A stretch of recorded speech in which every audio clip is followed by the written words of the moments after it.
Buenas, ¿qué tal? Vamos a esperar 5 minutitos para que se termine de sumar la gente y empezamos.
Bueno, vamos a empezar la clase de hoy. ¿Cómo están?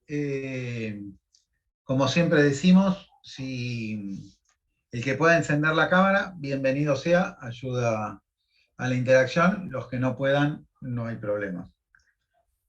Eh, ¿Qué vamos a hacer el día de hoy? Como le fuimos comentando, en el curso vamos alternando clases que tienen que ver con marcos teóricos, con clases que tienen que ver si se quiere, con aspectos de aplicación, es decir, casos. Y estos casos de aplicación tratamos de linkearlos a los marcos teóricos. Entonces hoy vamos a hacer un ejercicio de esto, de linkear los marcos teóricos que estuvimos viendo a un aspecto, a una temática particular, que es el de la integración regional. Entendiéndose por integración regional cuando dos países o más países, o dos o más países soberanos, inician algún proceso de alianza. ¿Sí? Entonces, lo primero que hay que tener claro es que hay distintas formas de alianza. En general hay como una especie de progresión que no necesariamente se tiene que dar de esa manera, pero que en general sí se da de esa manera.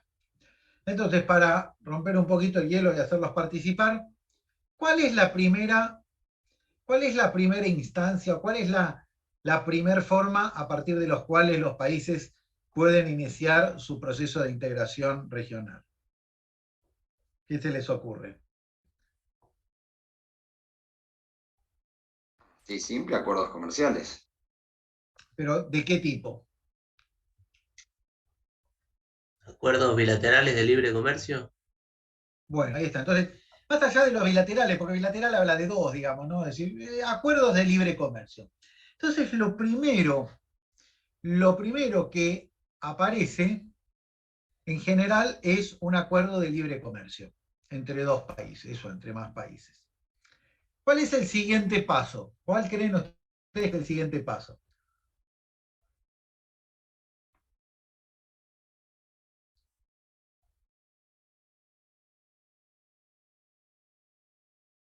¿Qué le sigue a los tratados de libre comercio?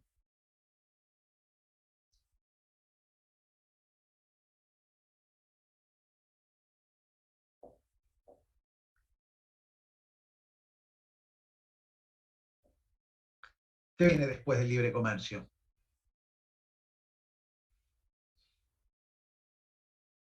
Fijar un Fronteras arancel como común. Europa, puede ser. Cristian dice fijar un arancel común. Exactamente es lo que se llama unión aduanera. Es decir, se fija un arancel común. Al fijar un arancel común, se pueden abolir las fronteras comerciales internas. ¿Sí? Puede haber libre circulación de bienes. ¿Por qué? Porque todo producto que entre a la región va a tributar el mismo arancel. ¿Sí?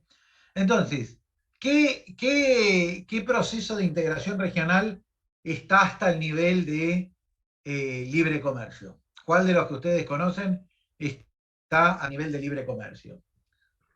Unión Europea debe ser el más No, importante. yo digo solo hasta el libre comercio.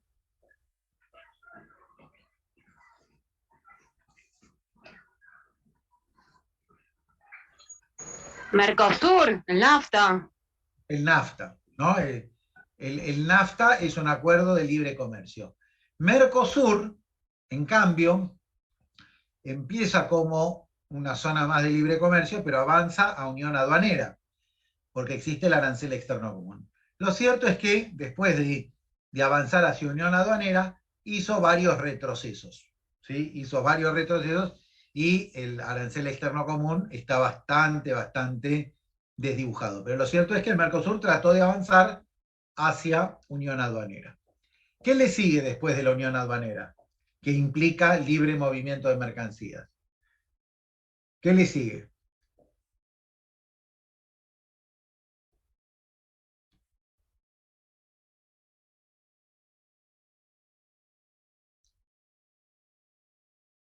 ¿Cuál es el siguiente paso?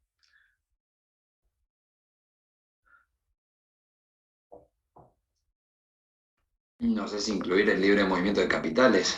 Libre movimiento de factores, ¿sí? Y más relevante que el capital es el trabajo, ¿no? Persona.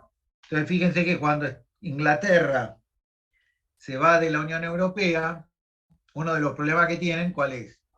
Todos los ingleses que quedaron colgados en la Unión en Europa y todos los europeos que quedaron colgados en Inglaterra, ¿no? Entonces es el libre movimiento del trabajo, y de los factores en general, pero del trabajo en particular. Después le sigue unión monetaria, ¿sí? De hecho, recuerden que en la Unión Europea algunos países avanzaron a unión monetaria, pero Reino Unido nunca entró a unión monetaria. Reino Unido llegó al libre movimiento de factores, pero no a unión monetaria. Reino Unido siempre mantuvo la libra, ¿sí? Entonces, el siguiente es unión monetaria. Finalmente, hay como una unión política. ¿Estamos de acuerdo? Esa es un poquito la secuencia.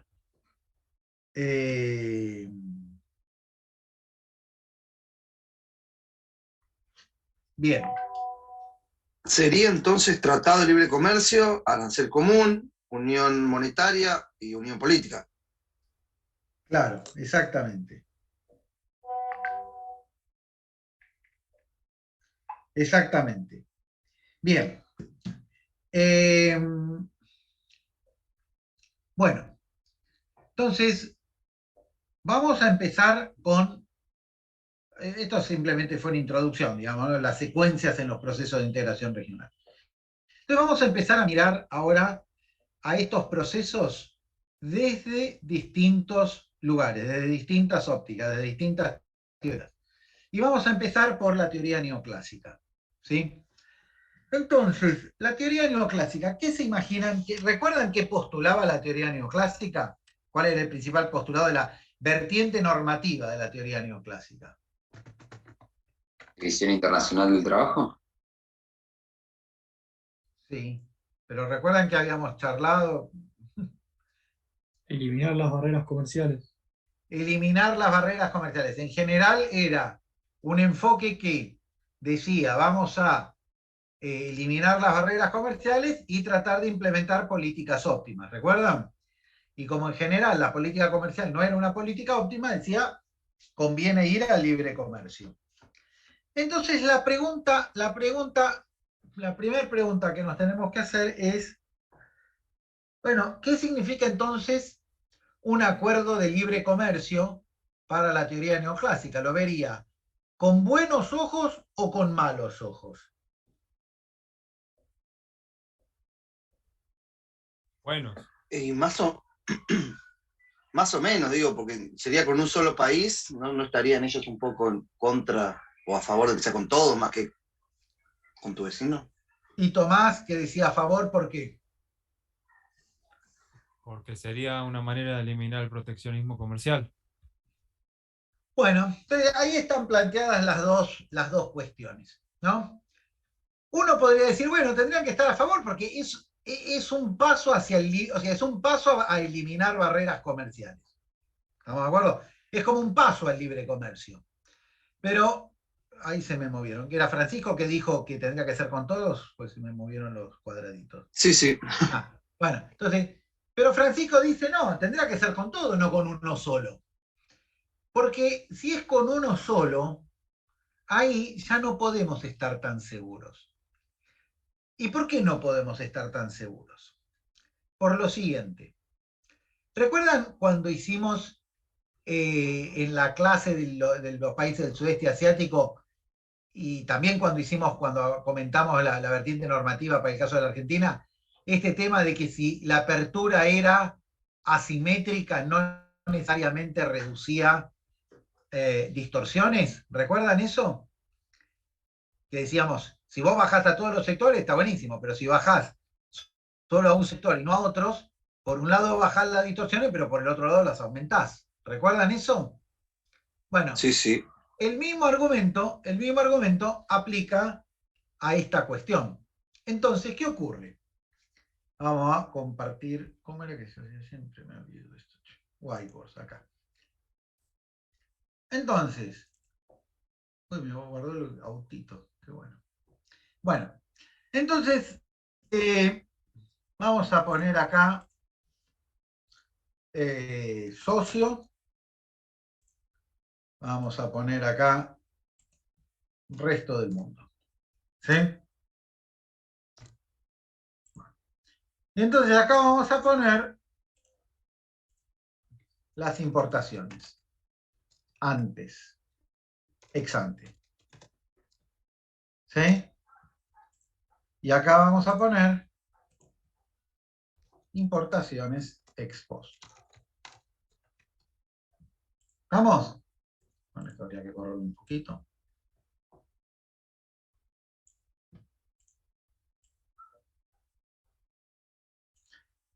Entonces,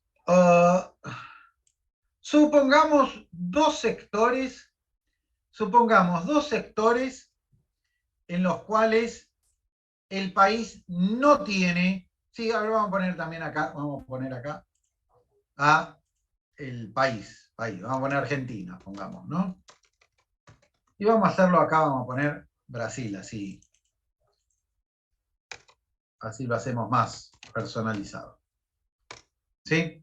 Entonces vamos a poner un índice de, acá nos vamos a poner costos. Ex ante. ¿Sí? Entonces, importaciones ex ante, lo vamos a poner acá. Y acá vamos a poner, esto con el pizarrón se hace más fácil, ¿no? Bien. Entonces, si nosotros tenemos un costo en Argentina de ex ante, ¿no? De 100. Un costo resto del mundo de 95. Un costo en Brasil de 98. ¿Estamos de acuerdo?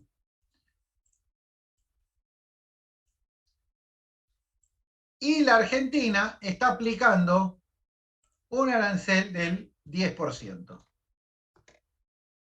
Entonces, ¿qué pasaría en este caso? La Argentina, ¿dónde produciría este producto?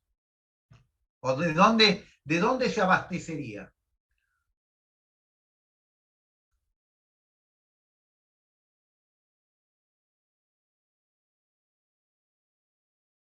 ¿De dónde se ¿Del resto del abastecería? mundo? Pregunta, si hay un arancel del 10%, Argentina tiene un arancel del Ah. 10%. No, de Argentina. De Argentina. Si le sube a los otros. Tendríamos la X acá. ¿Estamos de acuerdo?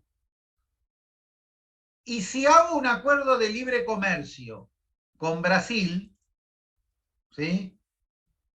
Es decir, le quito el arancel solo a Brasil, ¿de dónde se abastecería?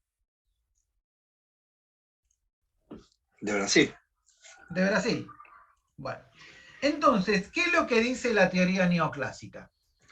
La teoría neoclásica lo que dice es, si estamos en este tipo de circunstancia,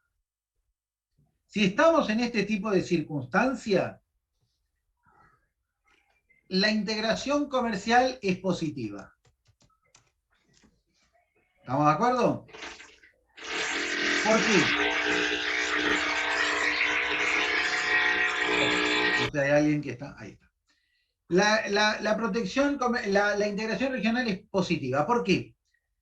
Porque estoy pasando de una fuente de aprovisionamiento menos eficiente a una fuente de aprovisionamiento más eficiente.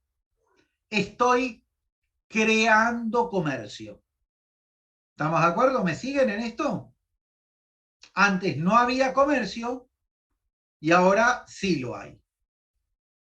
Si alguno no lo ve, que me pregunte. ¿Estamos? A esto se lo llama creación de comercio, aspecto positivo.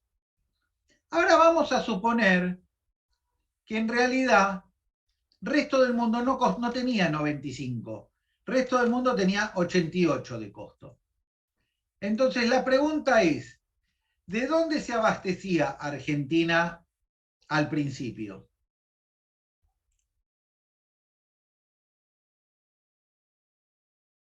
Del resto del mundo. De todo el mundo. ¿Cómo? Ah, perdón. No. Del resto del mundo. ¿Sí? ¿Por qué? Porque 88. Tendríamos que hacer, perdón, vamos a hacer bien porque si no, no van a dar la cuenta. Vamos a poner 89.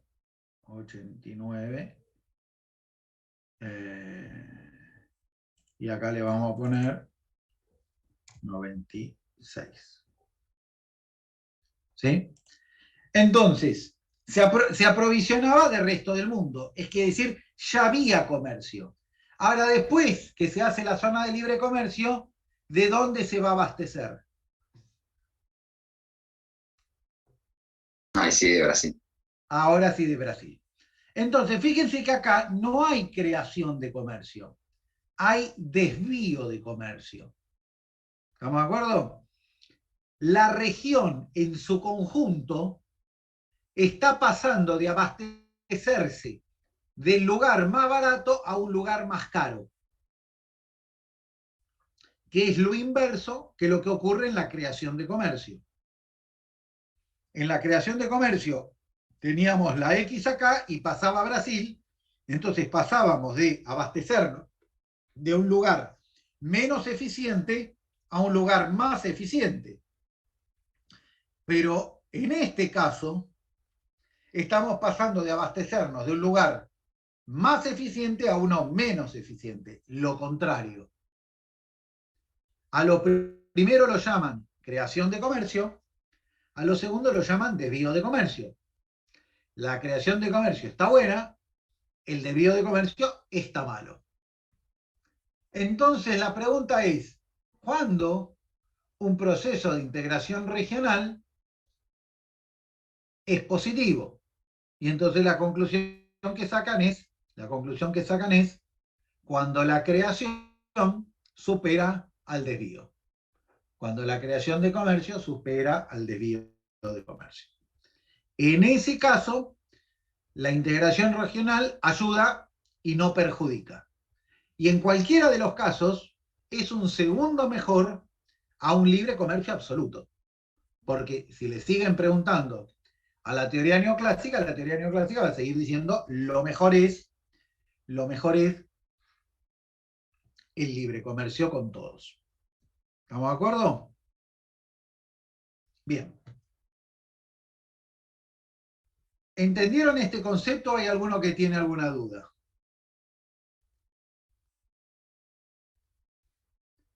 Bueno, habrán visto que el concepto no es muy complicado, no es muy complejo. No obstante, lo que puede no ser complejo desde un punto de vista conceptual, desde un punto de vista empírico, puede ser harto difícil de determinar. ¿Por qué se imaginan que puede ser difícil de determinar? Y porque medir los costos que tiene Brasil me suena como medio complicado. Bueno, porque sería difícil porque para hacer este cálculo bien habría que no solo medir los costos, sino que recuerden que en la teoría neoclásica tenemos curva de costos. ¿Recuerdan? Curva de costos afectadas por el volumen. Con lo cual habría que conocer toda la curva de costos de cada una de las mercancías. Medio difícil. Entonces una pregunta dice, pero bueno, pero ¿por qué no directamente haces esto que decís vos? ¿Por qué no calculás cuánto era el comercio antes, o sea, cuánto importaba del resto del mundo antes, cuánto importás ahora, cuánto importaba del vecino, cuánto importás ahora y sacás conclusiones desde ahí? Pero ¿cuál es el problema que tiene esa aproximación?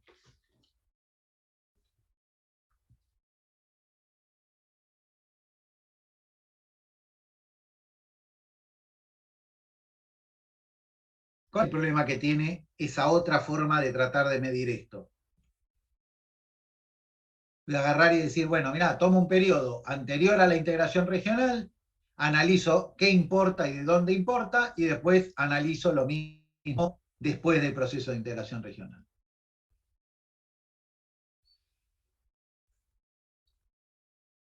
¿Y que entran a jugar otros factores?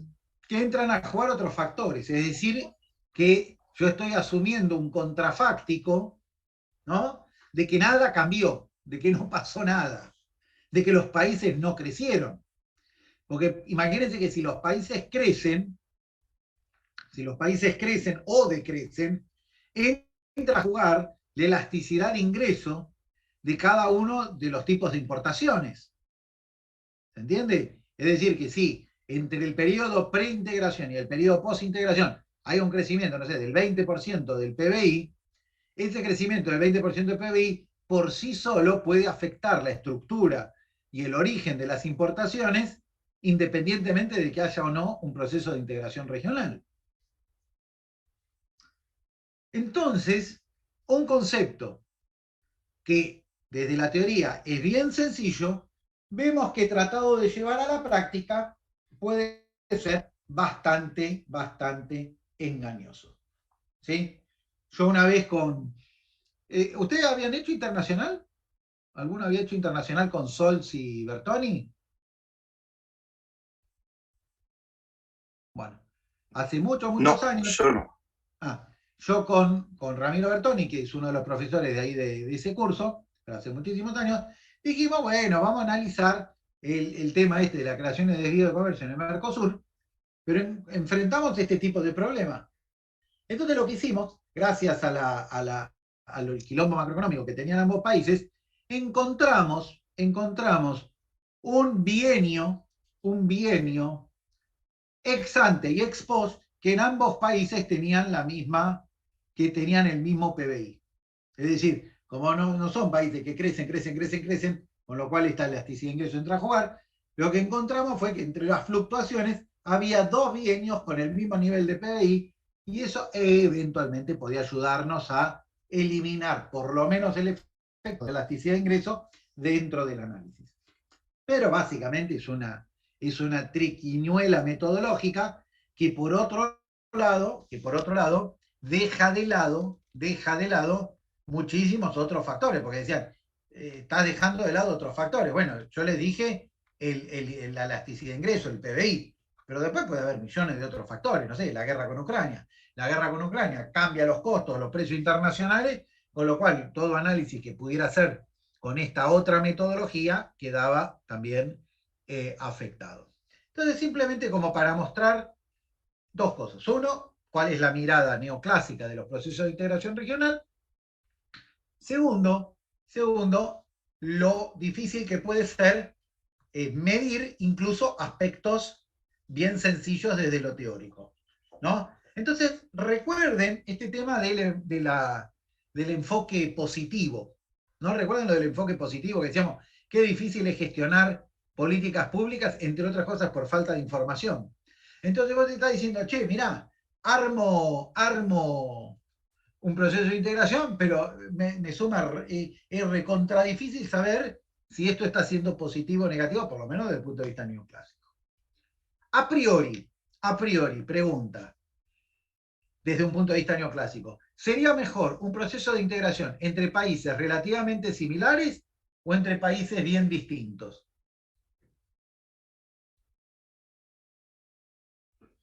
Supongo que bien distintos en principio. Bien distintos, porque eso es lo que permite que cada país explote su ventaja comparativa, ¿no? Entonces, pareciera más como que nos estamos integrando con el resto del mundo porque nos estamos integrando con otros distintos que tienen otras estructuras de costos, desde un punto de vista neoclásico. Bien, bueno. Vamos con nueva teoría del comercio internacional. Nueva teoría del comercio internacional. El concepto de la nueva teoría del comercio internacional, que cuando dimos la parte teórica lo pasamos medio por arriba, porque lo van a ver en Economía Internacional, ¿recuerdan? Era ese enfoque que utilizaba el mismo marco conceptual que la teoría neoclásica, pero que le metía fallas de mercado un poquito más sofisticadas. Básicamente la falla de mercado que le está metiendo es la existencia de economías de escala y el tema de la competencia monopolista. Entonces, uno de los argumentos que tenía la la nueva teoría del comercio internacional es que vos podés utilizar la protección comercial para fortalecer sectores estratégicos que tienen economías de escala. Entonces, vamos a poner un ejemplo. Yo le subsidio las exportaciones a una empresa. Al subsidiarle las exportaciones a una empresa que tenga esto, economía de escala, le permito bajar por sus curvas de costos marginales decrecientes, de costos de escala decrecientes, y entonces, ¿qué pasa? Entonces lo que ocurre es que a la larga, esa competitividad espuria se convierte en competitividad genuina. ¿Sí? ¿Por qué? Porque yo lo subsidié para que pudiera expandir su producción exportando. Pero al expandir la producción exportando, logra aprovechar las economías de escala, y entonces se termina consolidando esa competitividad como una competitividad real. ¿Sí? El mismo argumento se puede aplicar a la protección comercial. Yo protejo a una empresa, al proteger a esa empresa le permito expandir el volumen, al expandir el volumen baja los costos, al bajar los costos se termina convirtiendo en competitivo a nivel internacional. ¿Sí? Esas serán los principales argumentos de esta nueva teoría del comercio internacional. Bueno, ¿qué le agrega la integración regional a este argumento? ¿Qué se les ocurre a ustedes que le agrega la integración regional?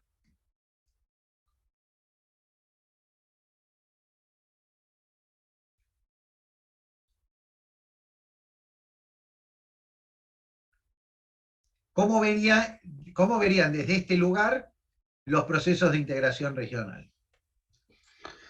Y yo creo que positivo, en el sentido como región, nos potenciamos entre nosotros, un poco lo que decía la CEPAL, puede ser, ¿no? Bueno, está bien. Está bien. Lo verían de manera positiva. ¿Pero por qué lo verían de manera positiva? Porque, recuerden, el argumento es, yo te protejo para que podés ampliar el mercado al que te dedicas y aprovechar la verdad. Perfecto, muy bien, gracias, Cristian. Si me canso, te paso el micrófono. Y tratate el micrófono y no escribir por chat, pues la estás pegando. Entonces, decíamos, porque el argumento era, yo te protejo para que expandas la producción y baje los costos. Entonces, si vos lo haces solo para la Argentina, digo, el mercado no es muy grande, entonces podés hacerlo hasta cierto lugar. Ahora, si vos tenés un mercado regional más grande, esa misma política es mucho más potente, porque el mercado regional protegido, a partir del cual pueden generar las economías de escala, es mucho mayor. ¿Sí? Entonces tenemos más posibilidad de ¿qué? De fortalecer industrias que tengan economías de escala. Se hace más viable. ¿Sí? Buenísimo. ¿Cuál es el problema que esto trae aparejado?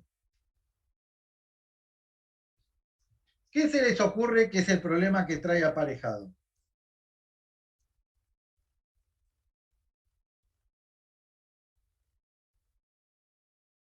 Si Ahí todos justamente protegen,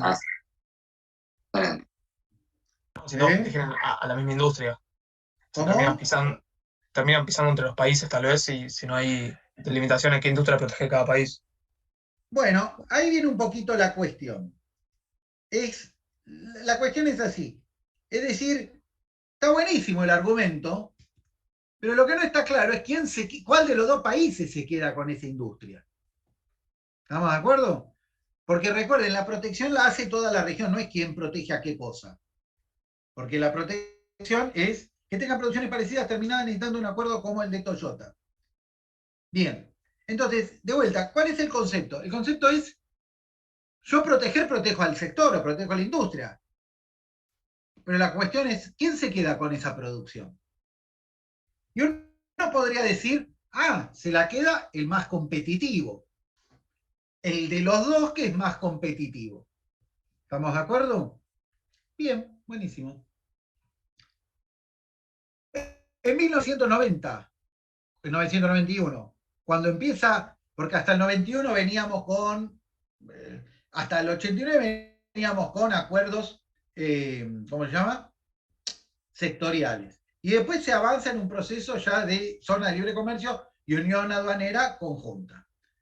Entonces, en la década del 90, decían que bueno, vamos de esta manera.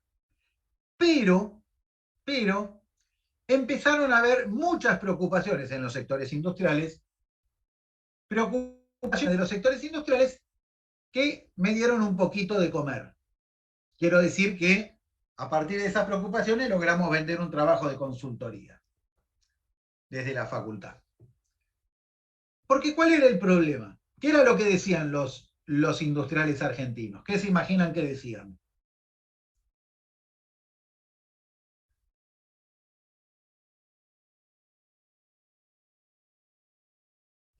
Que ya somos ineficientes. O sea, ya estamos abajo, entonces la protección comercial como que para nosotros mucho no aplicaría, ¿puede ser? Bueno, está bien, pero eso es tirarse un poco el tiro en el pie, digamos, ¿no? Eso es como hacer el mea culpa, declararse culpable. No, lo que los tipos decían es, flaco, vos me estás haciendo competir ahora con los brasileros, ¿sí? Pero los industriales brasileros, hacerle control antidoping. ¿Y por qué? ¿Cuál era el doping al que se acusaba a Brasil? ¿Cuál era el doping?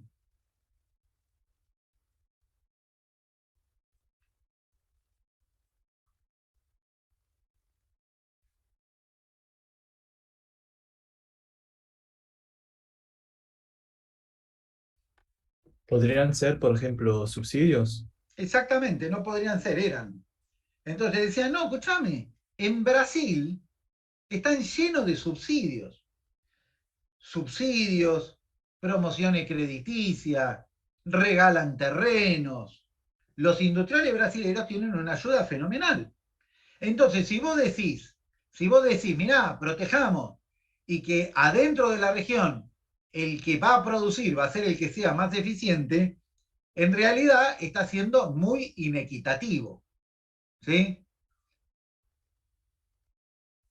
Entonces, aparece un término que hasta ese momento no se discutía, porque no era relevante, que se llama el de las asimetrías. El de las asimetrías. Te decían, che, el contexto en el cual compiten los brasileños y competimos nosotros es asimétrico. Y si vos querés que lo que estás diciendo sea así, tenés que nivelar la mesa. Tenés que equilibrar los incentivos. ¿Sí? Y este tema no solo afectó a Argentina, también afectó a la Unión Europea. ¿Sí? Y la Unión Europea, la respuesta que le dio a esto es una de las principales políticas que implementa el bloque, que es la política de defensa de la competencia. Es la política comunitaria que dice qué tipo de subsidios se pueden dar y qué tipo de subsidios no se pueden dar. O qué tipo de subsidios, si se van a dar, se tienen que dar para todo igual. ¿Se entiende? Ahora, esta temática de las asimetrías, antes no se trataba. Y porque cuando tenemos aranceles de 50, 80, 100%, las asimetrías no son muy relevantes. ¿Sí? Pero cuando se genera un espacio de libre comercio dentro de una región y las diferencias de productividad pasan a ser no tan grandes como las que existen con los países más desarrollados, entonces esas pequeñas diferencias de productividad sí pueden ser compensadas por estas políticas asimétricas de los distintos países. ¿Sí? Bueno, la cuestión es que durante toda la década del 90 los industriales argentinos lloraban del tema de las asimetrías. En parte tenían razón, en parte era argumento, ¿no? Era lobby. Y como ocurre con los economistas, muchas veces comemos de ese tipo de cosas. Por eso entonces había un montón de estudios, entre otros el que hicimos desde la facultad, en materia de asimetrías de políticas productivas entre ambos países. Bien, ese es entonces el enfoque de las nuevas teorías, ¿no? también lo ve positivo, pero dice, esto va a implicar otro tipo de problemáticas que vas a tener que atacar. En particular, este tema de una política de defensa de la competencia, o llamarlo como quiera, una política que controle las asimetrías de política entre los distintos países. Pero, perdón, ¿no hacen alguna... Sí, ¿no hacen alguna aclaración entre... es decir, tienen que ser países que sean parecidos en un punto? Es decir, a lo que un libre comercio con Italia, Argentina, no lo verían, digamos, no sería lo mismo entonces que el libre comercio.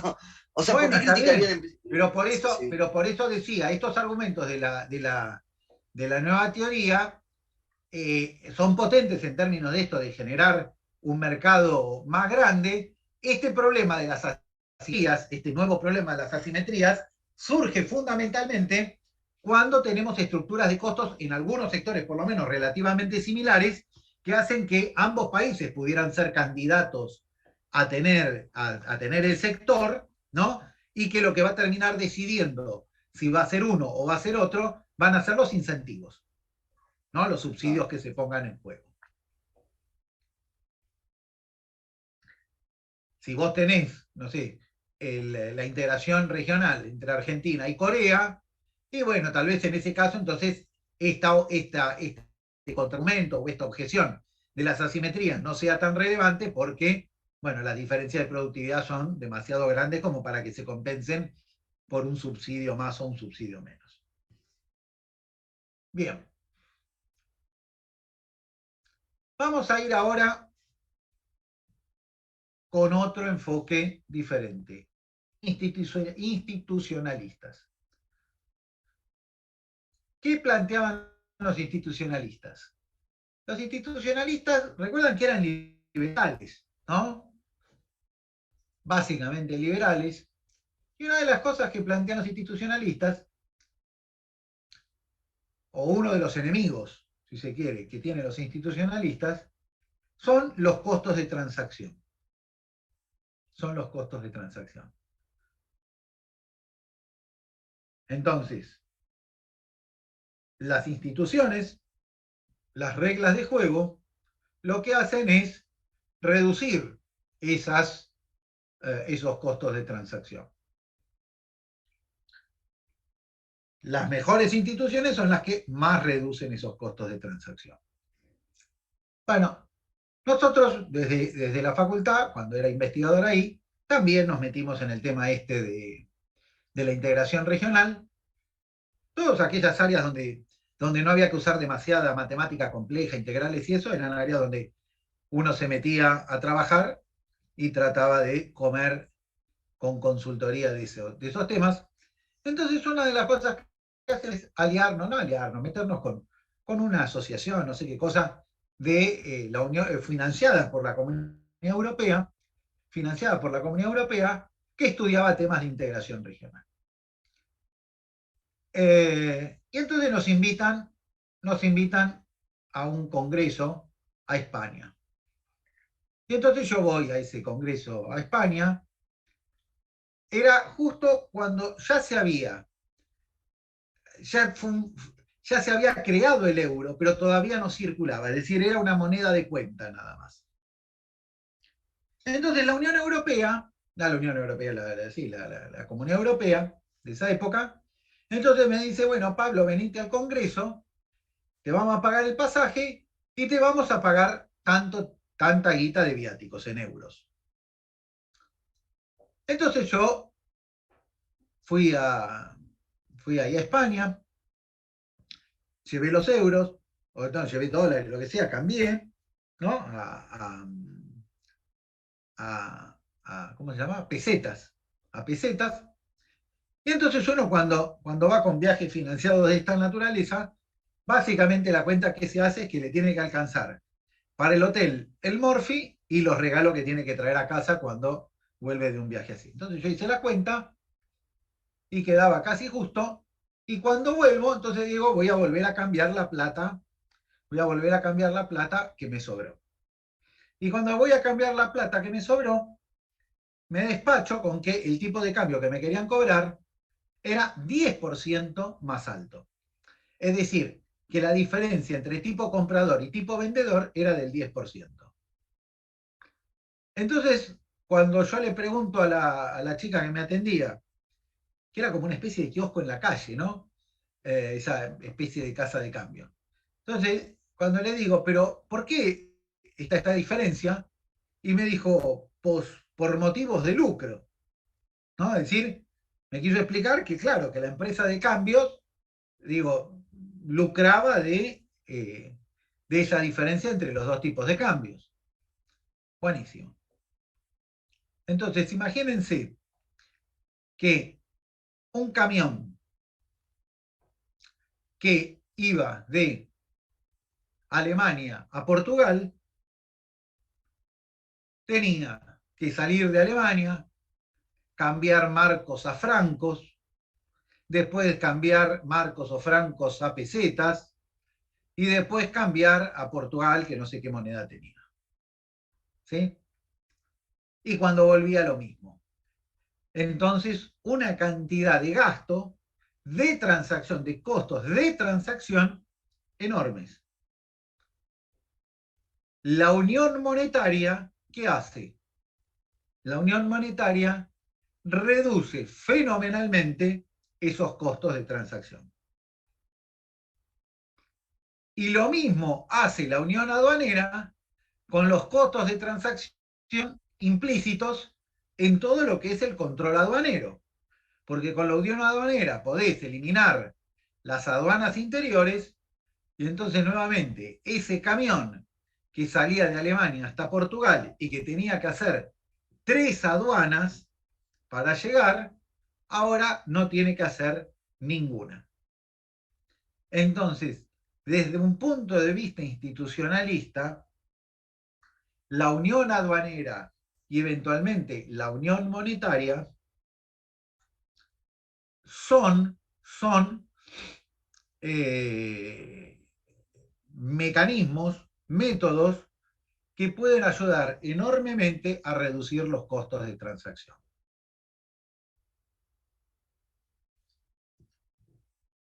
Ahora, no sé si recuerdan de los institucionalistas, nosotros decíamos que lo importante eran que sean buenas reglas de juego y que otra cosa era importante, además de que sean buenas reglas de juego.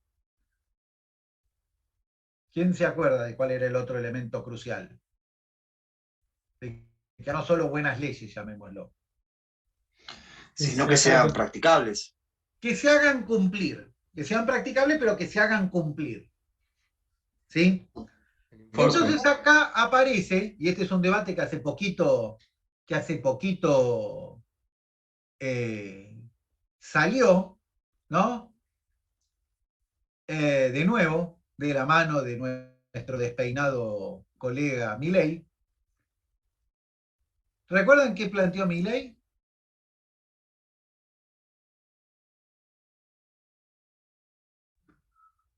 No. Bueno, Milei salió a decir, realicemos, no dolaricemos, no, realicemos, hagámosla, ¿cómo se llama? La dolarización, pero con el real, ¿no? Bueno, creo que fue Milei. Por eso se estuvo discutiendo. Sí, no, estoy casi seguro que fue Milei. Bueno, entonces ahí aparece otro elemento interesante, que en Europa también es muy relevante.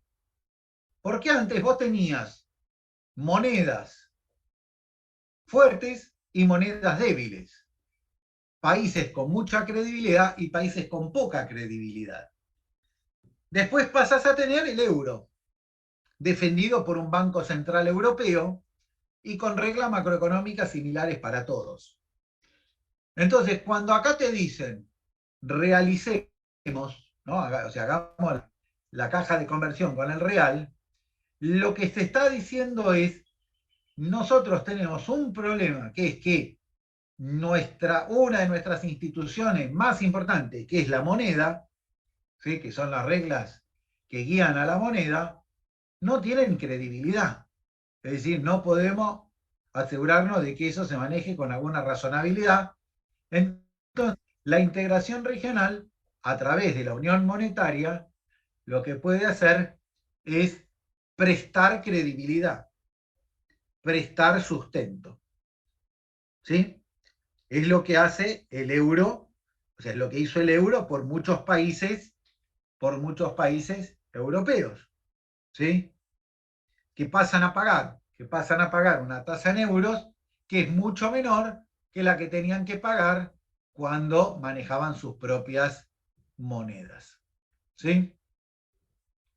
Bueno, todo esto que estamos mencionando son lecturas bien institucionalistas, bien de naturaleza institucionalista. Bueno, nos faltaría por último la mirada evolucionista. ¿Qué dice la mirada evolucionista? La mirada evolucionista, ¿recuerdan cuál era el aspecto fundamental de la mirada evolucionista neo-schumpeteriana? El mercado es una selva. Que el mercado es una selva. Entonces, de una manera similar, con un argumento similar al neoclásico, que dice, mirá, lo mejor es el libre comercio, pero la integración regional puede ser una ayuda. Para la mirada evolucionista, la integración regional lo que permite es tener una presión competitiva alta, o sea, tener una región que esté protegida, pero que internamente tenga una presión competitiva mayor que si el mercado estuviera totalmente cerrado. ¿Sí? Es como una especie de zoológico agrandado. Es decir, vivís en un zoológico chiquitito donde no hay selva. En el otro extremo tenés la selva total, que es el mercado mundial, y con la integración regional podemos tener una especie de Temaiken, yo qué sé, estoy inventando, ¿no?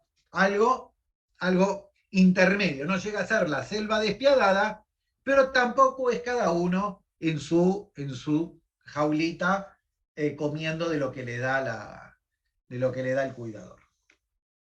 Entonces, desde un punto de vista evolucionista, prácticamente no habría contraindicaciones. Es decir, sería positiva la integración regional, pero ahí viene la diferencia con los neoclásicos. Si los neoclásicos prefieren una integración regional entre diferentes, los evolucionistas, en cambio, prefieren una integración regional entre países más parecidos.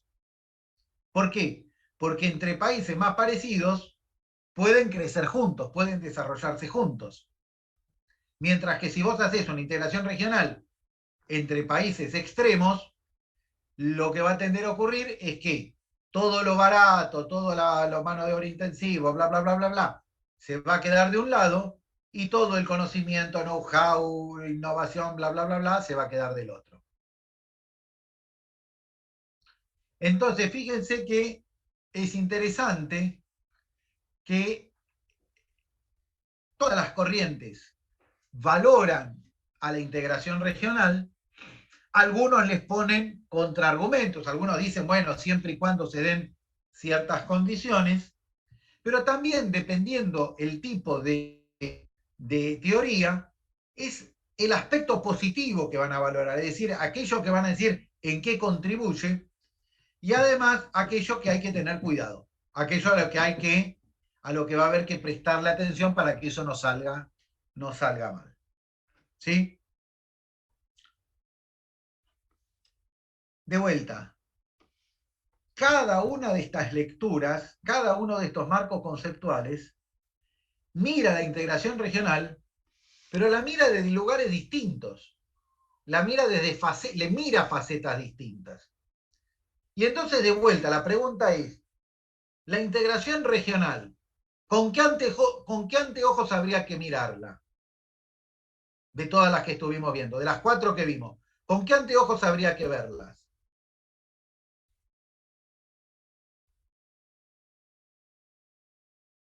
Vimos 4 enfoques. ¿Con qué anteojos habría que verla? ¿Con cuáles de estos 4?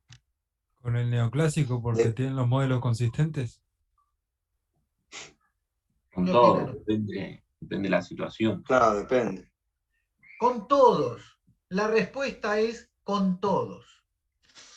Es decir, cada enfoque me va a permitir enfocar en algún aspecto determinado, analizar ese aspecto, sacar conclusiones, sacar derivaciones de política, que no necesariamente van a ser, en algunos casos pueden ser contradictorios, pero en muchos casos no van a ser contradictorios. ¿Se entiende? Por ejemplo, el enfoque de los costos de transacción no es que va en contra de lo de creación y de desvío de comercio. ¿Se entiende? Entonces, la idea es que ustedes como economistas, y lo vamos a volver a mencionar el lunes cuando tengamos la clase presencial, ustedes como economistas tienen que manejar estos cuatro más otros que vayan viniendo, tienen que manejar todos los enfoques conceptuales. Porque las realidades son multifacéticas y cada una de esas facetas puede ser mejor captada desde alguno de esos modelos. Entonces, ustedes tienen que agarrar y analizar una realidad y decir, bueno, esta faceta de la realidad que me están pidiendo analizar, ¿con qué enfoque lo puedo analizar mejor? Y entonces dicen, esta es una problemática institucionalista. ¡Pum! Hago el download de institucionalismo y lo analizo. ¿Entiendes? Tienen que manejar todos los enfoques. El lunes, en clase, vamos a hacer este mismo ejercicio con lo que es desarrollo regional. No integración regional que es entre varios países, sino regiones subnacionales, es decir, espacios subnacionales. Barrios, ciudades, provincias, regiones, todo dentro de un país. Una de las grandes problemáticas del desarrollo económico. Y le vamos a hacer el mismo ejercicio. Lo vamos a agarrar y lo vamos a analizar desde las distintas ópticas. ¿Estamos? Bien. Nos vemos el lunes en la facultad. ¿Estamos? Profe, Sí. ¿no podrían subir los 2 PPT que hicieron la clase anterior? Creo que la hizo Federico no, el otro chico, no sé cómo se llama. Nico, ¿le podés poner ustedes tienen forma de chatear con el, ¿cómo se llama? ¿Con el sistema o no?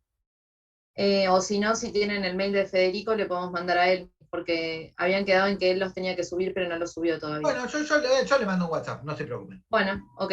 Pero la Y plataforma no permite que ustedes se mensajeen con la cátedra. Sí hay un foro para poner mensajes. Sí. Yo para saber, igual yo le mando un WhatsApp. Bueno, ok. Y una pregunta, Sí. ¿quién corrigió los parciales? ¿Cómo quién corrigió los parciales? Claro, porque tenía una duda acerca de mi parcial y quería si me lo podían llevar el lunes. Eso sí, pedile a Federico revisión de parcial, porque físicamente los tiene él. Ah, bueno, ok, gracias. No sé si tenés el mail, porque no, yo no lo tengo. No sé si ¿Tu nombre? Mariana Teira, es mi nombre. Vamos a hacer una cosa. Mariana, decime, Mariana Teira. Sí, Teira. Bueno, ¿y qué número tenés? 89 85 68. Listo. Yo le aviso entonces. Bueno, ok, gracias. Bueno, chicos, muchas gracias. Nos vemos el lunes.